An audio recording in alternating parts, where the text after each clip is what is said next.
আসসালামু আলাইকুম। শীত মানে শোল মাছ, আর এই শোল মাছ পছন্দ করে না এমন বাঙালি খুব কম আছেন। আর তাই তো জারিস মাম হাজির হয়ে গেছে আপনার জন্য নতুন রেসিপি নিয়ে। সেটা হলো শোল মাছ দিয়ে কাঁচা টমেটো। শোল মাছ আলু আর কাঁচা টমেটোটা খেতে দারুণ। আর আপনি যদি আমার মতো বলতে চান আলহামদুলিল্লাহ, তাহলে অবশ্যই আমার ভিডিওটি স্কিপ করবেন না প্লিজ।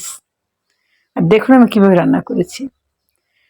সেজন্য প্রথমে আমি মাছগুলো একটু টুকরো করেছি, কিভাবে সেটা দেখেছেন, সাথে টমেটো আলু।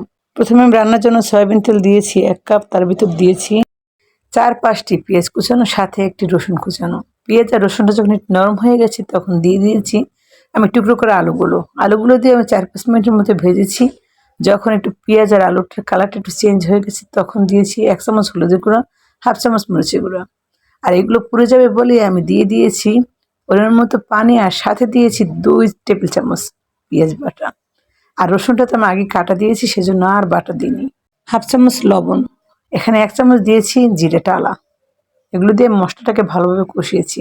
যখন তেল আবার সেপারেট হয়ে গেছে তখন দিয়ে দিয়েছি মাছগুলো। আর মাছগুলো দিয়ে আমি 3-4 মিনিটের মতো কষিয়েছি।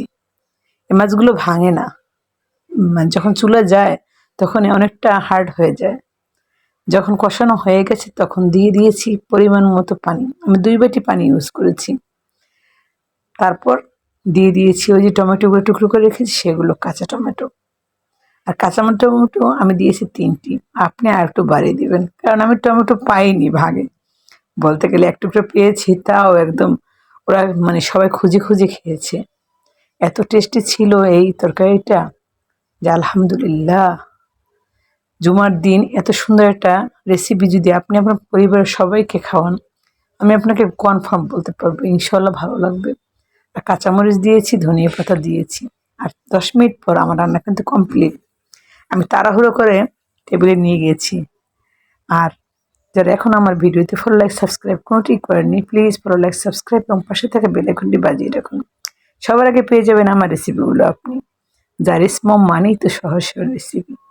আজ এই পর্যন্তই, আবার আসবো নেক্সট কোনো ভিডিও নিয়ে। সে ভালো থাকুন, সুস্থ থাকুন। আল্লাহ হাফেজ।